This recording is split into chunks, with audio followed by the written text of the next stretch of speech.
ça va? Bah ouais, ça va et toi? Ouais, ça va, ouais, merci. Qu'est-ce qu'on fait aujourd'hui? Là, on va se démonter les avant-bras, mon pote.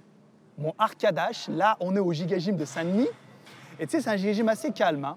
D'habitude, tu sais, dans les Gigagym, ça brasse, tu vois. Ouais, poto, je te le dis. D'habitude, dans les Gigagym, c'est le zoo. Mais dans celui-là, celui de Saint-Denis, je trouve que c'est plutôt calme. Franchement, c'est génial. Et là, on va faire génocide 7. Comment faire pour s'exploser les avant-bras? Je vais juste démonter la banane rapidement. Et après, bah, je vais te montrer mes exercices préférés et mes techniques personnelles, tu vois. Comme d'hab. T'en veux? Non, merci, j'aime pas ça. Je mange et après on y va. Ok. C'est beau, Hein? C'est beau. Ouais. C'est cool, tu sais, ils ont laissé la porte ouverte, comme ça on peut squatter un peu dehors. Tu sais qu'une peau de banane, c'est biodégradable? Oui, bah oui, comme les pommes. C'est le reste. C'est-à-dire que quand tu jettes dans la rue ou dans la nature, eh ben, ça pollue pas. Ouais, mieux vaut que ce soit dans l'herbe que dans la rue quand même. Ouais. Donc c'est biodégradable.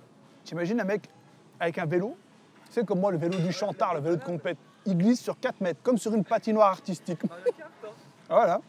Ouais, parce qu'on m'avait dit, ouais, mais jeter les peaux de banane dans la nature, c'est pollué et tout. Mais il n'a rien compris, cet animal. Ça veut dire que quand un bananier fait pousser la banane et que personne vient l'accueillir, elle tombe tout au bout d'un moment. Ouais. Ça veut dire que la banane se pollue elle-même. Que le bananier pollue. Voilà, mais c'est de la connerie. Je veux bien être un sac-pas, mais il y a des limites, merde. Bon, allez, on y va. Bon, les clasheurs, j'étais venu tout à l'heure, en plein après-midi, en plein cagnard. Il faisait putain de chaud, du coup. Là, c'est bientôt la fermeture, tu vois. Il fait moins chaud. Je viens le soir, c'est cool. Et on va faire le tournage maintenant, tu vois, c'est mieux. J'en ai profité pour me changer aussi, parce que mon pote, t'aurais vu, j'avais fait une auto-douche. L'après-midi, j'avais trop chaud, tu vois, je faisais que de transpirer. Constate ce missile. Tu sais, à chaque fois que je dégaine le Ronin, tu sais, ça me fait penser à quoi? Tu sais, dans les films genre FBI à Miami et tout, là, quand le méchant arrive, le bonhomme, il arrive, il dégaine le lance-roquette et puis il sort toujours d'un caisson Sacom. Donc là, ce qu'on va faire, au lieu de sortir un lance-roquette, j'ai vite fait monter le Ronin, tu vois, et on va mettre l'appareil que mon poteau tient dessus, et après on va aller en salle et puis on va se démolir l'avant-bras. Ok, frérot? Allez, on y va. Patron, il faut que je prenne un stagiaire en tant qu'esclave pour monter ce Ronin à chaque début de tournage. Il y en a marre. Hein. À chaque fois, j'ai l'impression de me taper avec un ingénieur de chez Mitsubishi. C'est tellement complexe à le monter. Enfin non, c'est facile à monter, mais ça fait chier, quoi. On dirait des Legos. Putain, j'ai plus 7 ans, moi. Je faisais ça quand j'étais gamin.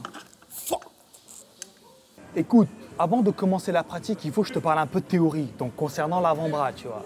Il n'y a pas vraiment de recette miracle pour développer ses avant-bras. Mais moi, je vais te donner 2-3 techniques kurnasiennes. Tu sais, dans mes vidéos, je parle toujours à titre personnel, tu vois. Donc d'abord, je te présente 3 exercices que j'estime godlikeissim.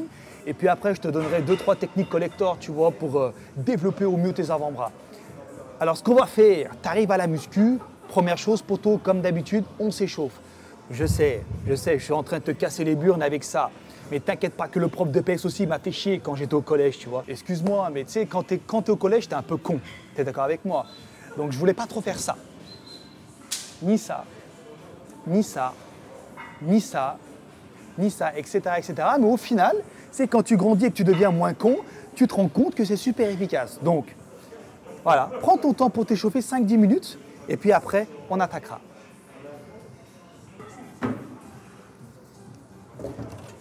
Premier exercice, amigo de la noche, le curl marteau. Commence toujours par celui-là. Je vais te dire pourquoi après.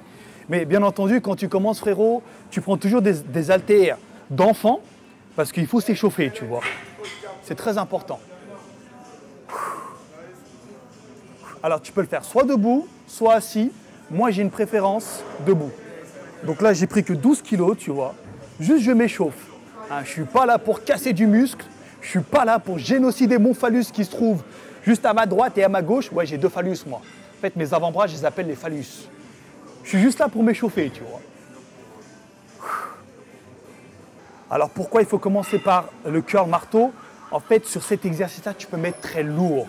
Et vu que le but des avant-bras, c'est qu'ils deviennent très balèzes, eh bien, vaut mieux utiliser toute son énergie dans l'exercice qui a le plus de potentiel plutôt que de le faire à la fin de la séance quand tu es déjà HS, tu vois. Donc c'est pour ça que moi je recommande toujours le curl marteau. Donc là on s'est chauffé et là on va commencer le massacre maintenant. Allez, on arrête de gaulerie, on va vraiment casser du muscle.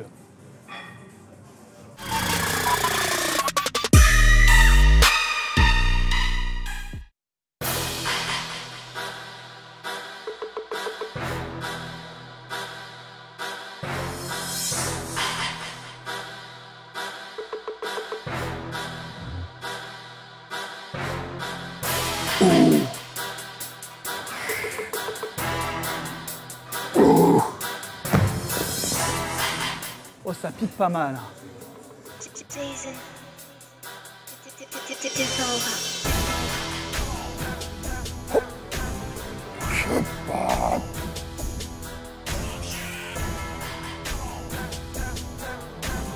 Jason.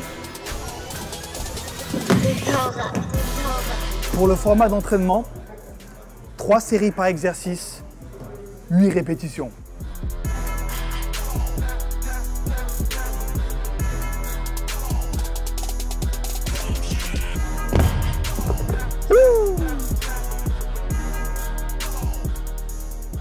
Par contre, si tu as toujours peur, tu sais, de défoncer ton téléphone avec l'haltère en étant debout, tu peux le faire en étant assis. Ou mieux encore, vide tes poches, mon poste. Si tu tiens vraiment à ton téléphone et tout ce qui va avec, je te montre la version assis. Franchement, je ne suis pas fan. Mais je le fais quand même pour vous montrer un peu d'exotisme.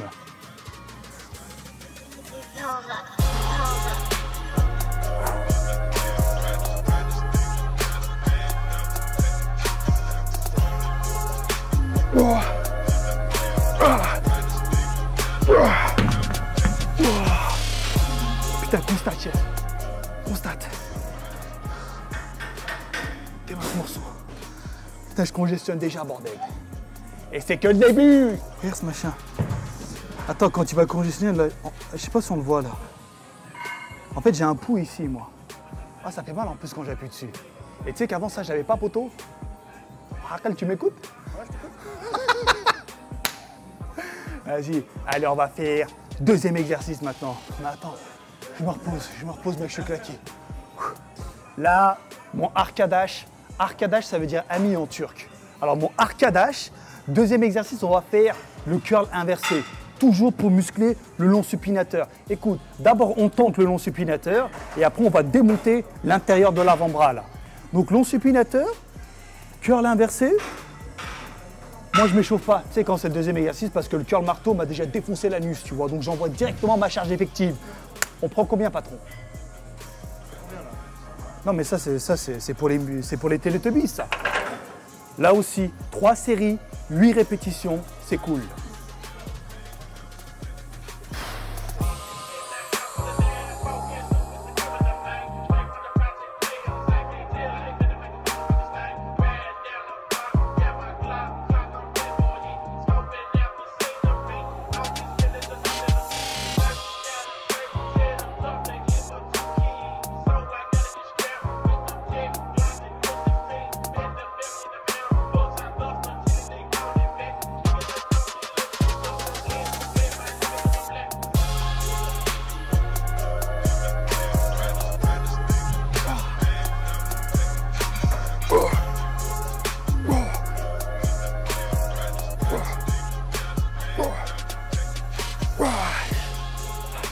Allez, fini.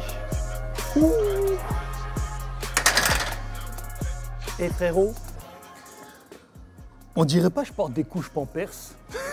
Tellement en fait, j'ai tellement de trucs dans mes poches que ça fait baisser mon froc. Et je l'ai attaché pourtant le bordel. Hein. Troisième exercice, mon ami, le curl doigt ou le curl phalange. Tu sais, c'est le fait de prendre la barre et de le faire glisser le long des doigts et puis tirer comme as. Bon, je suis pas fan de cet exercice, mais je dois avouer qu'il marche vraiment bien. Je fais pas beaucoup, mais quand je fais, mon pote, le lendemain, c'est le feu, tu vois, sur mes avant-bras. Alors, c'est quoi le système? Tu prends un banc comme ça, tu le mets à plat, tu prends la barre et tout ce que tu as à faire, il y a 2 versions. Au début, moi, tu sais, je faisais comme ça, tu vois. En fait, je ne l'enroulais pas dans mes mains, si tu veux, je ne déroulais pas dans mes mains. Juste, je faisais avec les poignets. Et là, un jour, tu as un bodybuilder qui est arrivé vers moi. Tu sais, quand je débutais la muscu, il arrive et dit hey, écoute, mon pote, il faut faire glisser la barre le long des phalanges. Et je l'ai regardé en position no comprendo la palabra de la signora. Tu vois, j'ai dit, mais qu'est-ce qu'il raconte celui-là? Et en fait, ce qu'il a voulu me dire, c'est ça. Tu es là comme ça, tu ouvres les mains, tu fais glisser la barre et tu enroules. Tu fais glisser le long des mains, tu tiens comme ça avec le bout de tes doigts et tu tires, tu vois. Voilà, c'est ça. Donc, ce que tu vas faire n'est pas très lourd. Là, j'ai mis 45 kills, mais je réalise que c'est un peu lourd. Tu fais 8 à 10 répétitions, 3 séries, ok, sur cet exercice-là. À toi de voir, en fait, si tu déroules le long de tes doigts, ça travaille plus. Tu sais, la poigne intervient plus, tu vois. Mais si tu fais juste avec les mains, ça suffit, c'est pour débuter, tu vois. Donc là, c'est au ressenti, encore une fois. Donc écoute, frérot, je vais essayer une série à 8 répétitions à 45 kills. Et si c'est trop lourd, je baisserai un petit peu. Oui.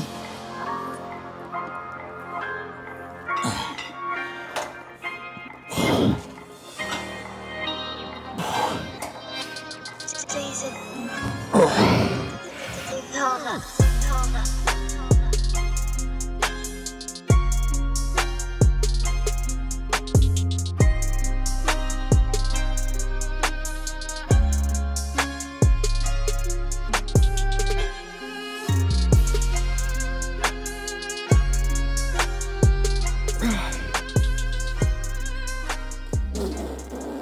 Oh mec, ça monte plus. Je te jure, ça monte plus, gros. Oh là là, non, là c'est trop chaud, là.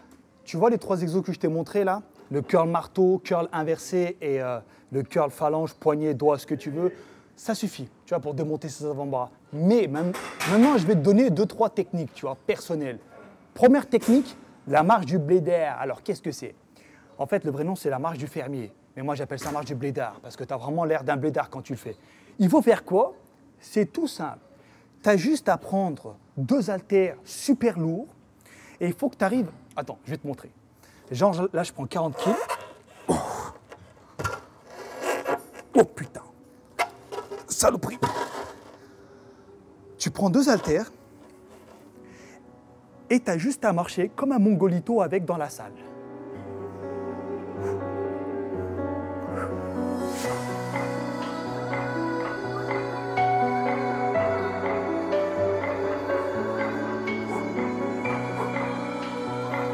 Oh. Oh. Jason. Défendre.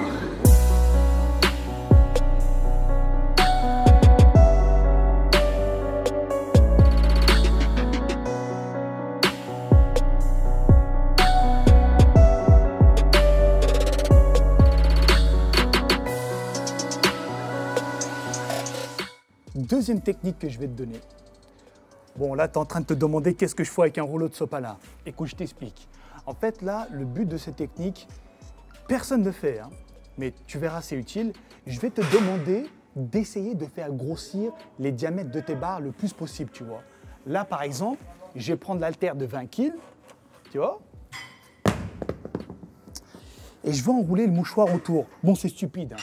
C'est si ton daron, il est maçon, tu vas avec lui, tu démolis le mur.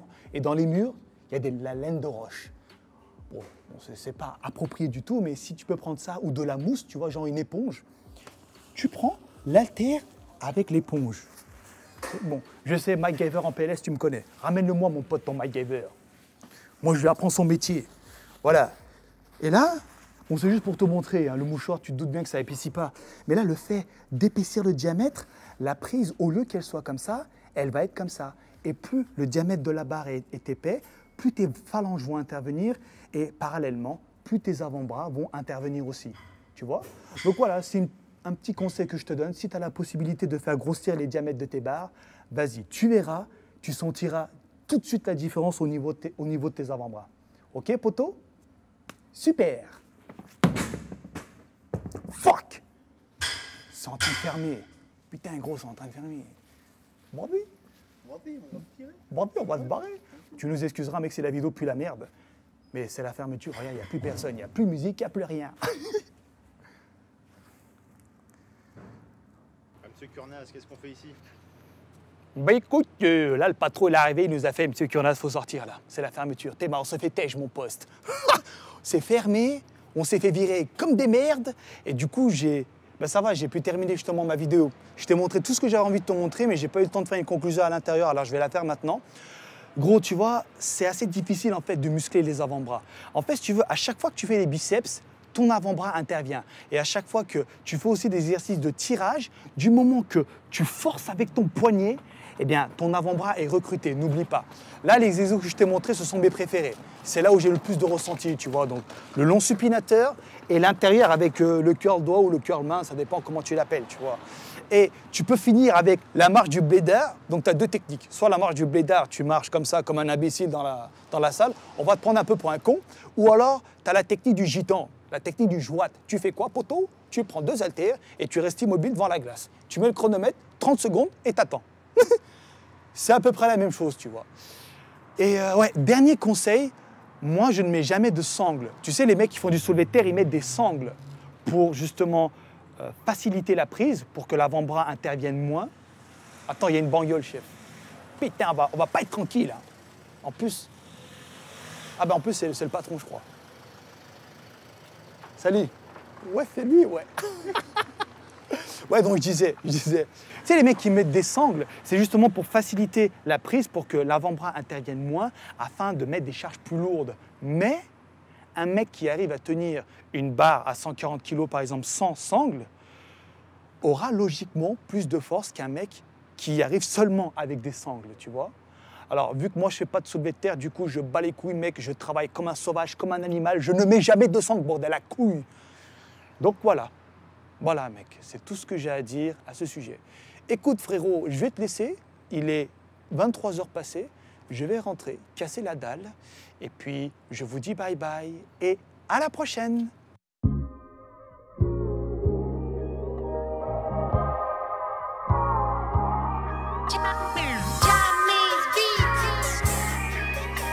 Season is over.